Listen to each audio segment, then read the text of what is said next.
Good morning, good afternoon, good evening, everyone. I think we're going to go ahead and get started. Thank you so much for joining us as we welcome educators from all over and specifically a wonderful delegation of educators in Glasgow, Scotland, part of the Conference of the Parties. I'm going to go ahead and turn it over to Kristen Poppleton, but I will be kind of hanging out on the edge. So if you have any technical questions, feel free to just direct message me in the chat or raise your hand. We can get that figured out. But Kristen, take it away. Hi everyone, it's Kristen Poppleton. I'm coming to you live from Glasgow, Scotland at the Conference of the Parties, and I'm super excited to have everyone joining us in here today. Our goal today is to give you a little snapshot, both through some pictures and through just looking literally from the camera of our computers. A little picture of what it's like at the COP.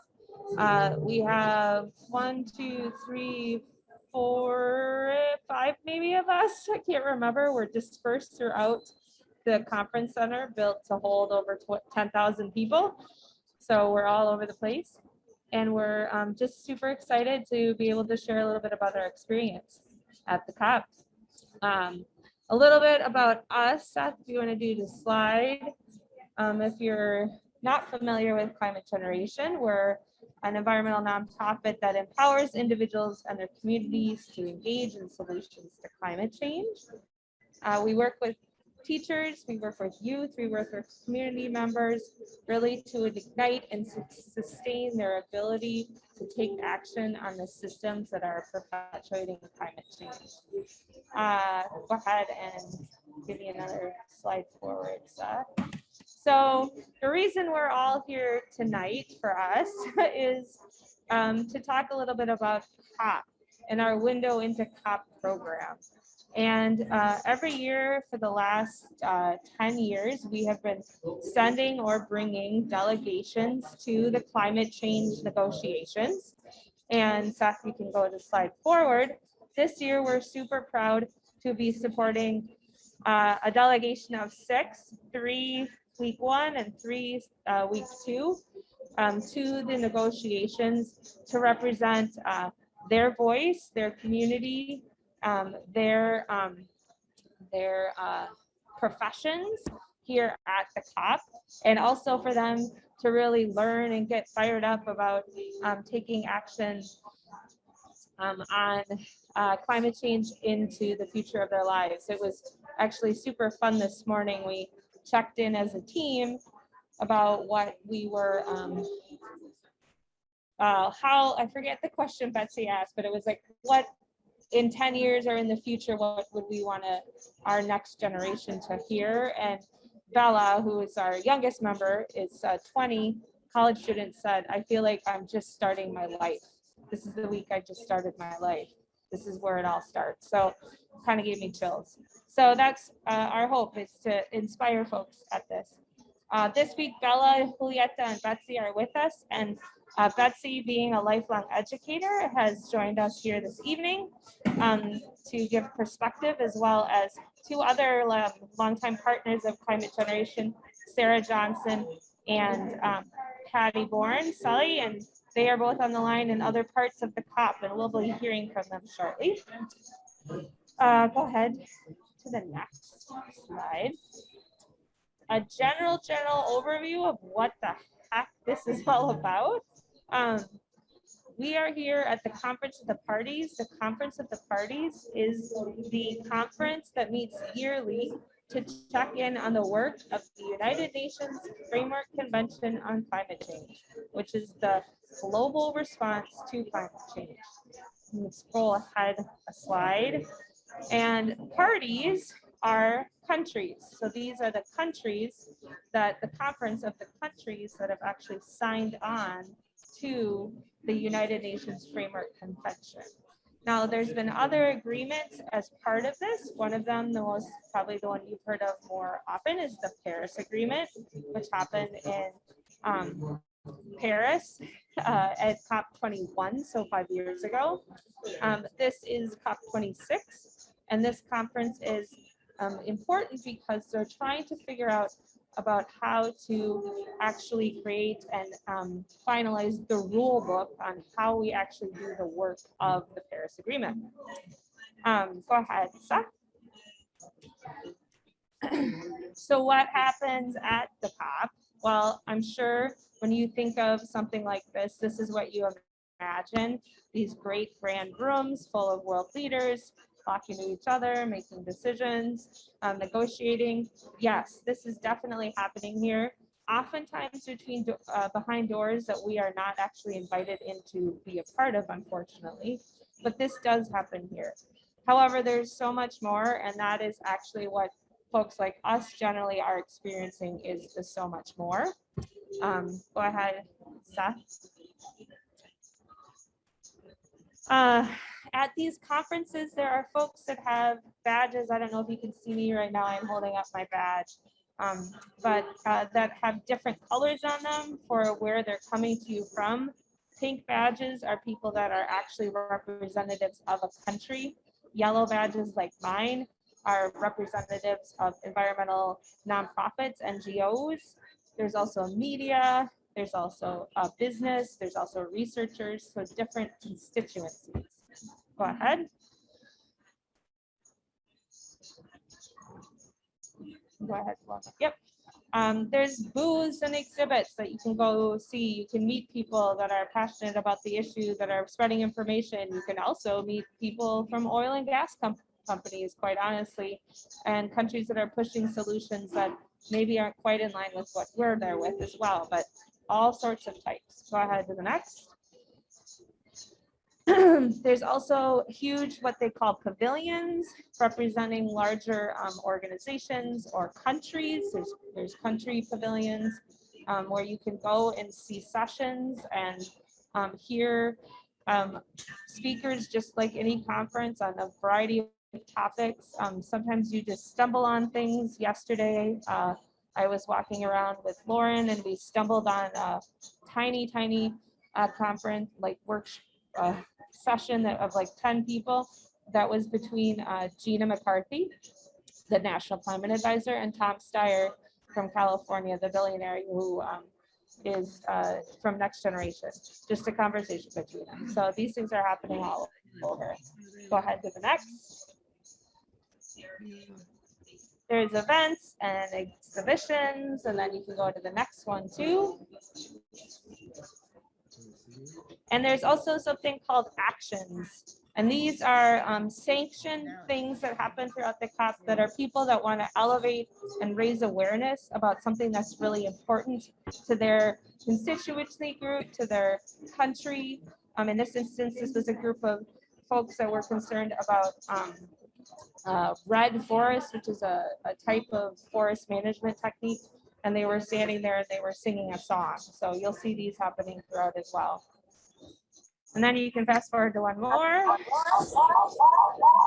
And finally, not just in the conference center, which you can only access with one of these badges, there's also things happening throughout the entire city of Glasgow.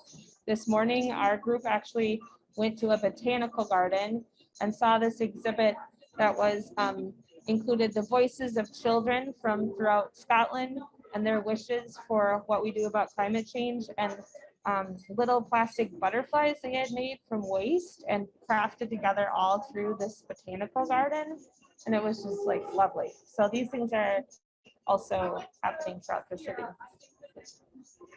One more slide, and then we're going to introduce you to our first person. So finally, for our organization, the United Nations Framework Convention on Climate Change, of course, details all sorts of different ways that we need to be dealing with this issue of climate change.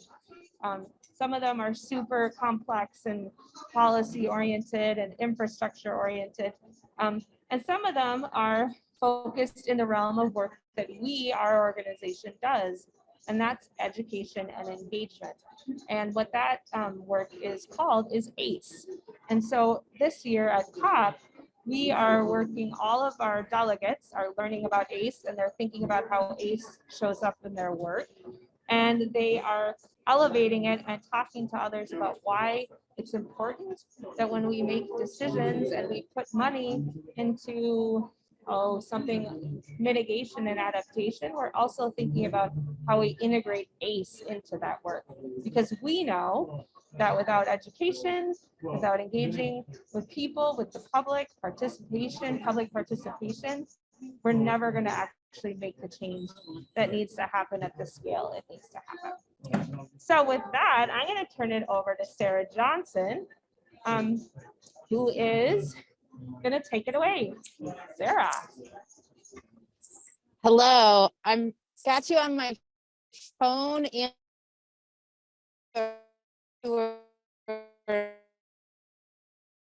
like I'm at. Seth, if you can where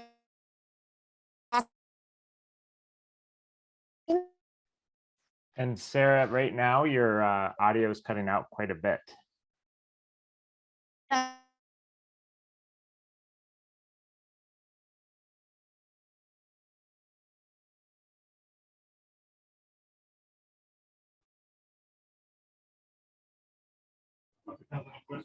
We can skip to Betsy and maybe Sarah, you can get to your internet.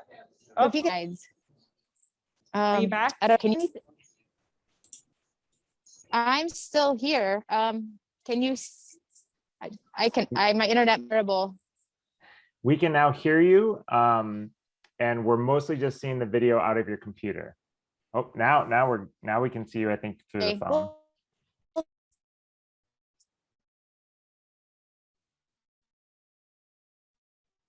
And Sarah, we lost your phone video again. So we might move over to Betsy quick and we'll try coming back to you. It's a much brighter. Okay.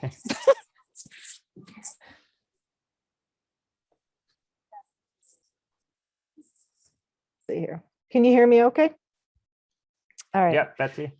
Well, here I am at COP, and I actually found a nice quiet place right down the hallway from meeting rooms at the end of one of the temporary buildings they built here. And there's a window, and I just saw a beautiful sunset, but it's now dark here at 5:14 in the evening up in Glasgow. So I come here representing my hometown of Tucson, Arizona, along with Polar Educators International, which is a global network of educators and researchers advocating for knowledge and action for the polar regions. One of the most amazing things about this conference is just meeting people from all over the world. I just had a wonderful conversation from somebody from Bangladesh. And one of the things I've done, and I'll see if I can put my camera up here, is I've brought pictures from my hometown, which I share with people and let them take home so they can learn more about how climate change is affecting me in Tucson, affecting my community in the desert.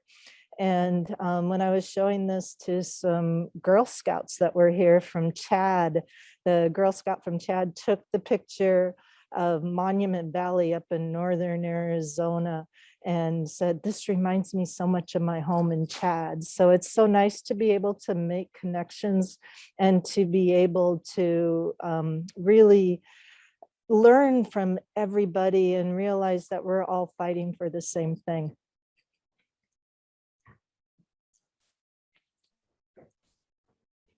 Awesome. Thanks, Betsy. Patty, are you on? I'm on. I gave up on my computer and I joined by phone, so I'm not following along on the slides. But That's fine. Your slide is up with your face and everything and your pictures. Okay, so I'm Patty Bourne. I'm from Hamline University in St. Paul, and I'm super excited to be here. Hamline University has a teacher education program and a master's degree in environmental education. And we just launched a climate literacy certificate, which Kristen and Climate Generation were integral in helping us to create, and we're so excited about it. And that's something that I've been really talking a lot with people about when I've been here at COP. And I feel like I'm really just learning so much about climate justice and what climate justice looks like in other parts of the world, and going to be bringing that back to my work at Hamlin and thinking about how to prepare teachers to teach in all disciplines and make connections to climate and climate education. And also have been really thinking a lot about the ACE framework and how to embed that within teacher education and help students learn about community engagement and public participation. So I'm totally excited about that. And the pictures that I put on my slide, I'm remembering I did get to sit in on a conversation between the president of COP26, the executive assistant, Patricia Espinoza was also there. She's not the executive assistant. I don't remember her title. And a number of representatives from Indigenous communities were there talking about what COP is like this year and how things have changed or not since the Paris Agreement. And that was really exciting. And I put the picture of the crow in there because I've been thinking a lot about what hope looks like. And a number of the questions that were submitted were about hope. And for me, hope is all about kind of finding the things that remind you why you're doing this work. And for me, just finding nature right in a really urban area here, like Glasgow, is a big part of what gives me hope in this work. And so I'm just really excited that so many people are here. Thanks. Thanks, Patty. Betsy, you have, yes. Betsy also brought an awesome guest in to speak with us, who I believe has had experience at COPS for a while as well. Pia, thanks for joining us. Right. Thank you so much. Can you hear me okay? Yes. Okay, fine. Because, with these masks that are compulsory, that's quite difficult. I'm delighted to meet with Betsy, and I'm Maria Piacerini, as it says here, PI Vice President, and I come from Milan, and I'd like to talk to you about what I had done as an initiative that actually I took our Polar Educators International Program to the pre-COP26, which was actually held in Milan. Whoever is in COP26 now in Glasgow may sort of not be all that aware that in fact Italy was the co-host of COP26, because it's written in very, very small letters on every advertisement here. But what happened in the pre-COP was actually quite important, because that was when the political parties were discussing the items that they would then develop during COP here. So it was actually quite an important meeting. At the same time, Italy, in collaboration with the Ministry of Ecological Transition, had a program that in fact lasted 2 years because of the pandemic, the COVID pandemic, and the fact that this meeting was postponed by a year. We had enough time in Italy to have an enormous number of initiatives that were all, ecological and related to climate, but mainly they had to be approved by the ministry. So I filled in the form, and what had happened was that just for the equinox in September, an initiative of Polar Educators International was a 24 hours share-a-thon of interviews and meetings and talks about, polar. So I presented this share-a-thon with the television in a really nice venue in collaboration with some students from Milan University. And then it was very, very well received. And we also closed these 4 days, that was done at the end of September, with a lecture by one of our council members, Dr. Professor Gisela Ruda, who has just written a book about business resilience, and a lawyer from Milan, because now there are quite a lot of trials about climate change against companies. So she is a litigation lawyer from Milan, and she finds quite a lot of climate-related things. So the pre-COP26 was actually very, very useful, and it showed the enormous interest that people have of all ages, but especially young people. And of course, Greta Thunberg came out during a COP in Katowice 2 years ago, 3 years ago, in fact, now.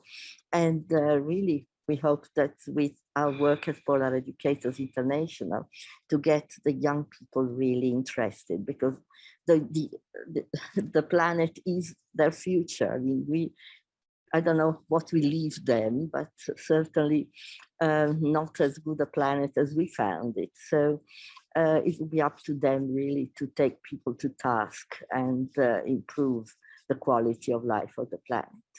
If you have any questions or can carry on. Thank you so much for this opportunity, and hello to everybody from Glasgow. Thank you. Sarah, are you able to join us just by voice? I think so. Yes, I think so. Can you see? You are so clear. Okay, so I wanted to give folks, don't worry about the slides. So COP is this, I just wanted to show you what it looks like, because it's humongous. There's like, I'm sitting in some kind of sports center, I think. It's called the Scottish Event Center. It's a round stadium-like place. And this is where I'm gonna start walking. Hopefully it'll still keep working. This is where like the really interesting, like super bright and colorful things happen.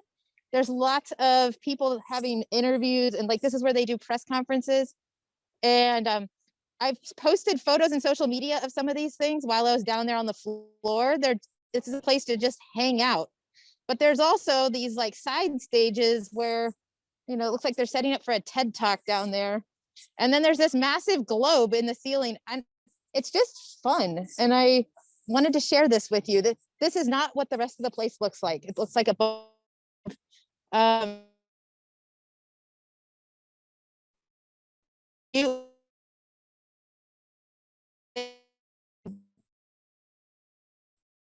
just a bunch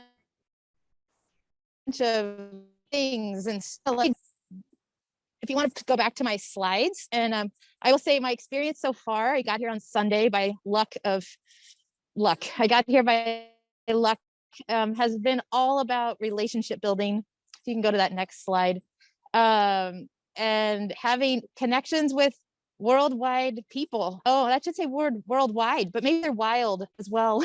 Maybe that's a pun intended, but just authentically connecting with people. I mean, including people like Betsy in that bottom left-hand corner from Arizona, who's kind of more like a neighbor. But I had an expedition of a train ride that some of you have heard about to get here because of weather and storms and crazy weather events in England that never happened. And so I guess that's maybe apropos for a climate conference. And I'm also been taking advantage of the homestay program with the COP26 coalition. And so on that left top picture is a gentleman who I actually stayed at his house, and then later saw him at an event around town here one night earlier this week. So people from all over the world, and I think it's really special. In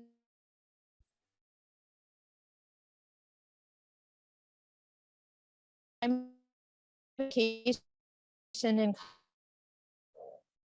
for the World Colorado's action team in small numbers. And so these are the women, young women. I've been running around with a bit from both Rwanda and souls from Sweden they had figured out how to get in the room where it happens almost. So we were in a watch party kind of room for that. They were doing the official negotiations of the Article 6 for the United Nations yesterday. And I think it's because we were in uniforms that they let us stay. We definitely were not exactly following all the instructions about how to be there, but got to stay in that room and listen to the official negotiations. And it was amazing to kind of have that experience through the eyes of a 20-year-old. I think they're like 19, 20, and 24, something like engineers. It's just been a really special addition to this experience. And I think, I don't remember if I've made another slide or not. I don't think I did. Just, that's what I have to share. It's all about relationship building at this point for me, and trying to figure out how to navigate in the coming week. Awesome. Thank you, Sarah. I'm so glad that mostly worked, because that space is so beautiful to go hang out in. You can take the slides down, Seth, for a little bit, because we were, I think, just hoping to see if there was any questions from the group. Feel free to take your camera off, or take your unmute yourself and ask, or write them in the chat, and we would love to take a stab at answering them. And while you're doing that, I might walk out. My camera kind of cuts out too, and show you just a contrast a little bit to Sarah's beautiful space. I'm in the big conference area right now. People walking around. So I'll do that while we're waiting for some questions from you all.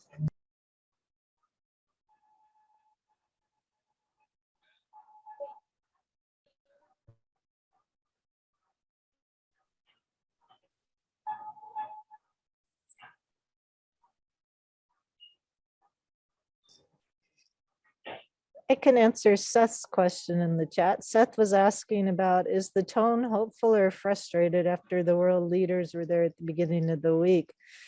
And overall, from the sessions that we've been able to attend, it's interesting. We can't attend a lot of the sessions that are normally open to observers because of COVID restrictions. But the ones we've been able to attend, talking to people in the pavilion, everybody on the ground is very hopeful. Yesterday, I had the chance to sit in a session from South Asian nations that I wrote about in my blog last night. And it was the nations of Sri Lanka and India and Pakistan, Bhutan, Maldives, and I'm probably forgetting another one in there, but they all talked about where they were in their NDCs, so their nationally determined contributions up through 2020. And then they talked about what they're doing with their new NDCs, because the big talk is that we have to get to the 1.5 degrees.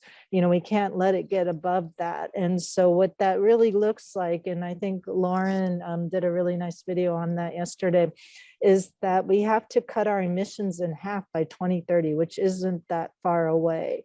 And then by 2050, virtually be carbon neutral.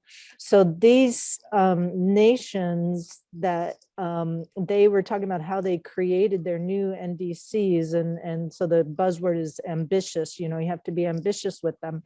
And they all said that, they had a lot of difficulty once COVID hit because they couldn't meet anymore. But they started looking at all the different sectors and how they could do that. And they all said, we need the funding. So yesterday was a day that they talked about finance. And so we need funding, we need technology from some of the other more developed nations to help us with that. So even in those sessions, they were optimistic with these ministers from these different countries, and they are moving forward with those plans. So overall, there's still a lot of hope. I think the media back in the States is a lot more negative than what we're feeling here. And I don't know if anybody else wants to contribute to that or not.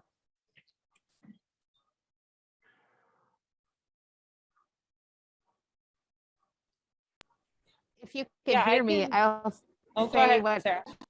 say what I heard from some young people yesterday is, I think there's a lot of positive energy here, and just the gift of being able to be together and cross our fingers. I don't think anybody in our groups have COVID yet, but just to be able to be together in the proximity of what's happening, the energy is really positive.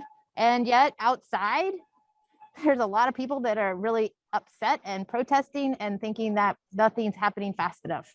And the young people don't think it's happening fast enough in the room here as well. So that's been my understanding.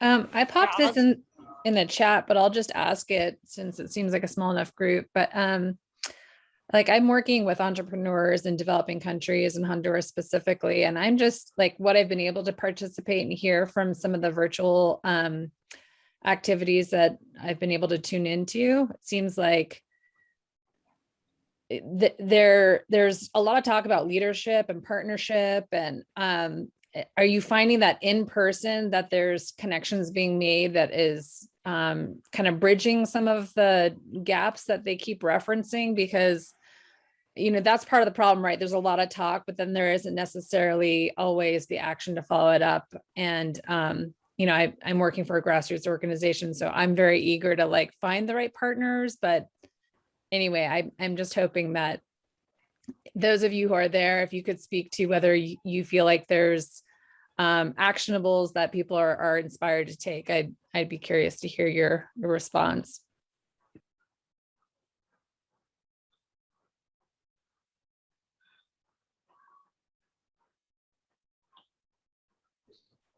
I'll take a stab at that. I mean, we're all in education, and I would say that that is the space that's always hyper collaborative in general, and kind of the disconnect between, you know, the collaborating like that's not necessarily happening at like the world leader level versus the collaborating that's happening at civil society level. It's like a different, we're living in two different worlds, because from our perspective, like this is where, yeah, like you're in a constant state of opportunity for collaboration and excitement to move, and everyone that's in like our space of civil society is like, what do we need to do and how can we work together to get it done? Like that is a constant. But once you even up a little bit, like, you know, even, well, everyone has their role. It's like a game, you know, too, and like a play almost. Like listening yesterday to Gina McCarthy and Tom Steyer in conversation is fascinating because her job, you know, of course, is to like really be promoting like Build Back Better and the work that's happening, and she has to do that, and that's super important to like have that. And Tom Steyer obviously believes that like market solutions are like totally the way to go, and like so, but they're not talking as much at the collaborative level. They're there to like push and use their words to push things versus we're here more in an action oriented way. So I don't know if that really answers it, but like the opportunities are everywhere. Like you're constantly have that, you know, that space and people are open to do things. Like that's why we're here. We want to do things.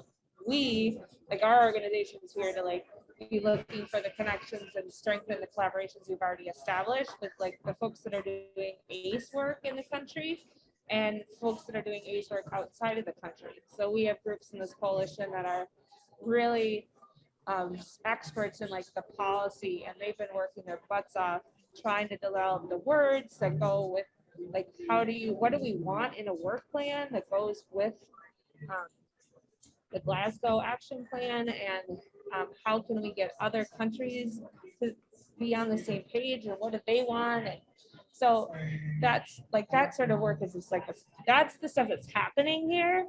The stuff you're seeing is like the people up on the stages and the like protests out front. That's actually what's happening here. Is like this stuff that's around me. Like everyone here is talking and collaborating. Like that's what's happening. Thank you. And they joined us, and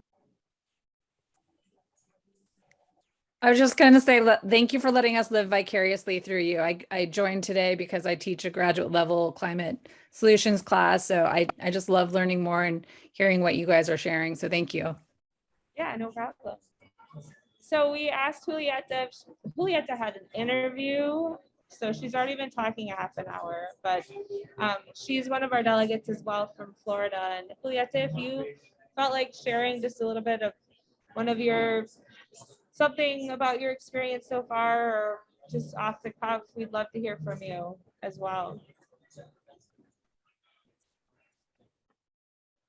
Sure. Thank you. Yeah, what it's like to be interviewed for half an hour. Well, if any of you are interested, I did a piece for NPR in San Francisco.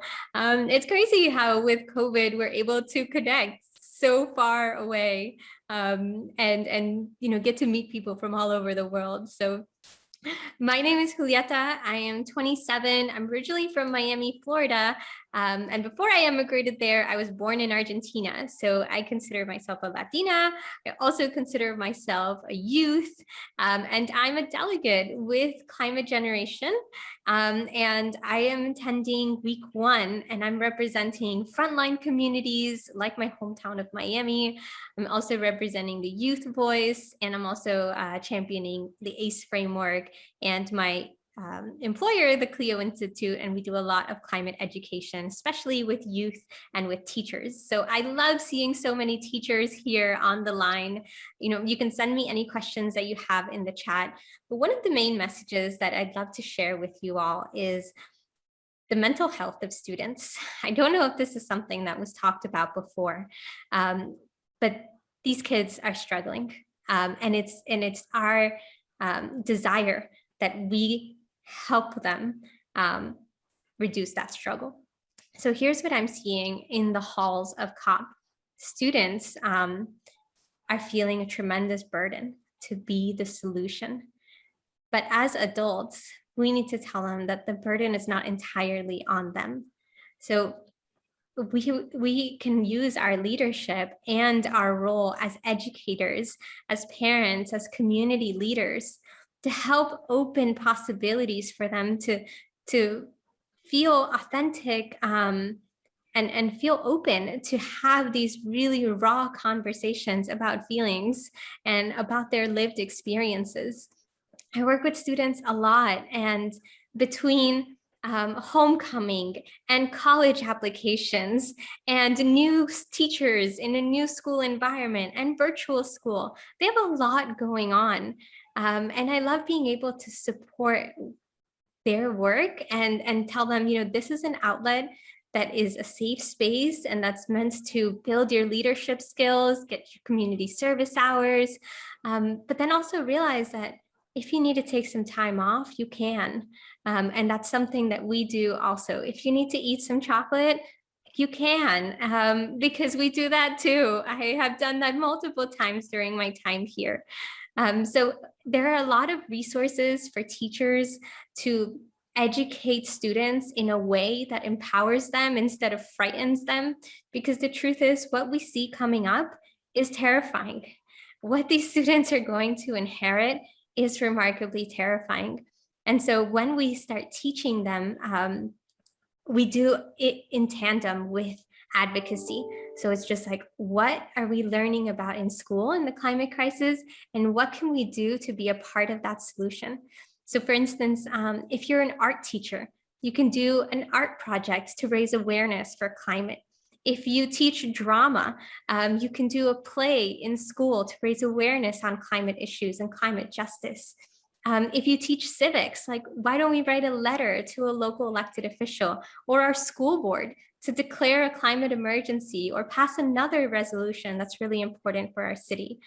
At Clio, we have teacher workshops. If that's something that interests you, if you'd like to learn how to incorporate climate into your curriculum, regardless of the subject level or grade that you teach.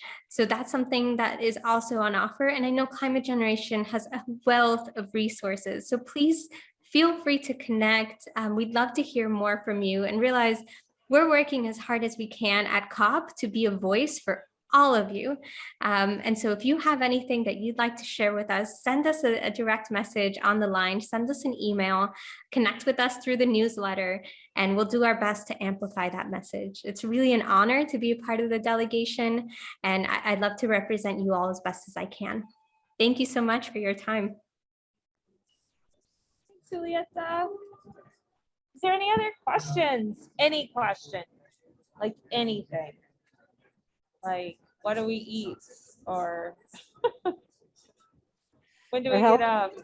How long does it take to get into the venue each day? So today we didn't come in until 3 o'clock and we just walked right in. It was amazing. Normally it's been taking us about an hour and a half to get in and go through security.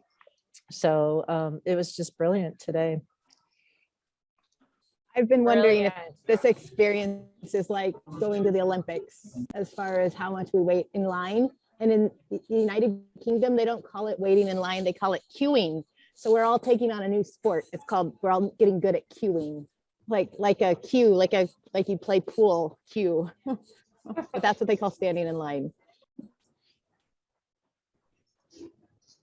And while we're standing in line at the gates, I don't know how many different times we have to show our badges and things, but that's where like Extinction Rebellion is doing random, I don't know how random they are. They're doing protests. There was people out there today at 3 o'clock in the afternoon doing like a prayer vigil with candles and all the stuff you can imagine at a, or maybe not imagine at a thing like this. So and there's more to come tomorrow and Saturday. And the weather's been beautiful so far. Let's see, we had some jumping in from the scientist perspective and wanting to take advantage of your expertise in education and communication. Could you speak a bit to any particularly effective ways in which you are seeing current research being connected with action to broader audiences? Ooh, that's a good one. Does anyone have an answer for that?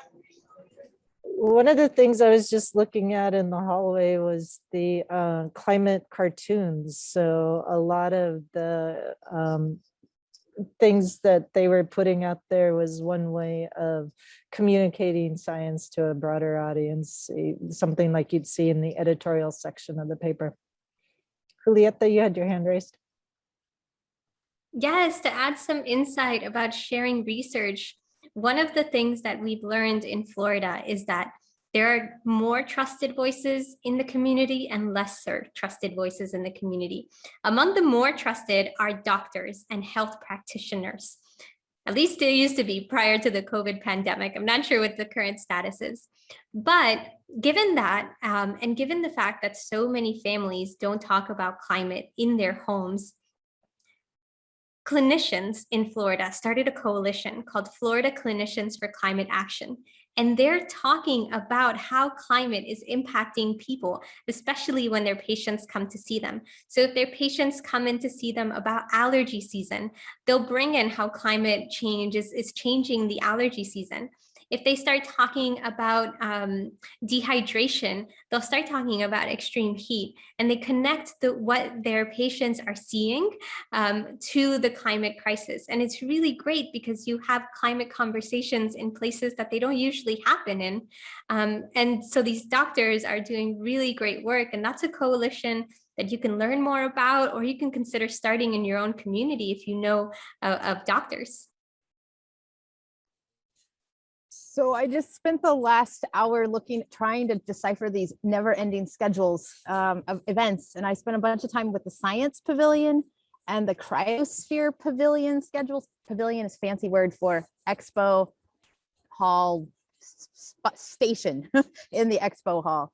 And the science and the Cryosphere station. So the Science Pavilion is, I think, is partnered up with, it's the ICCP, the World Weather Organization has, I'm going to say these wrong, and somebody else, and there's excellent science being presented, and a lot of it's not being presented in person. It's like that every pavilion has a big TV, and people are zooming in from wherever they are, and so not everybody's able to be here. And so as you know, but it's interesting is that when I was looking at those schedules here in the last hour, I didn't see a ton of direct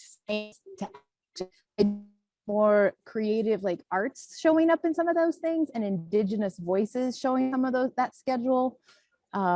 the cryosphere group is having like 7:30 in the evening, indigenous voice musical poetry events that I'm really excited to pay attention to. Inuit folks, maybe I think it's tonight or tomorrow, but that's like a question, and people are talking as a way to solve climate crises, and I'm like, well, of course they are, but if you look around, it's not the primary story being told around here.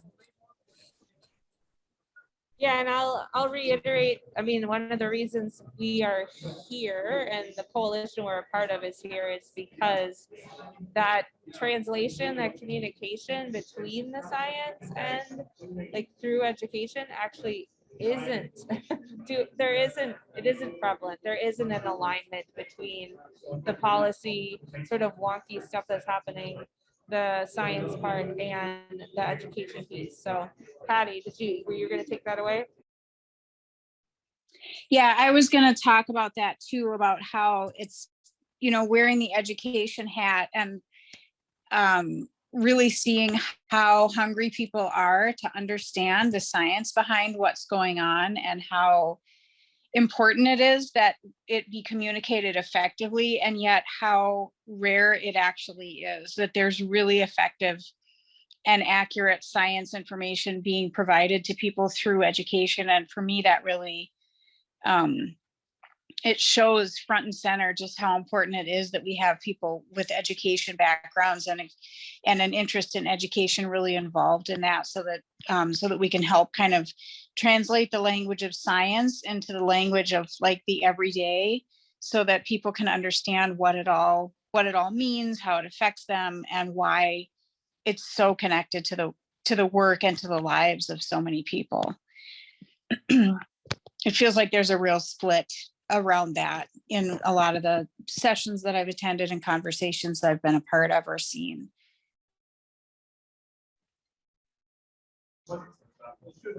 Any other questions folks have before we sign off? It's our end of the day dinner time. Although I haven't been here this late, things start to get hopping again, I think, soon.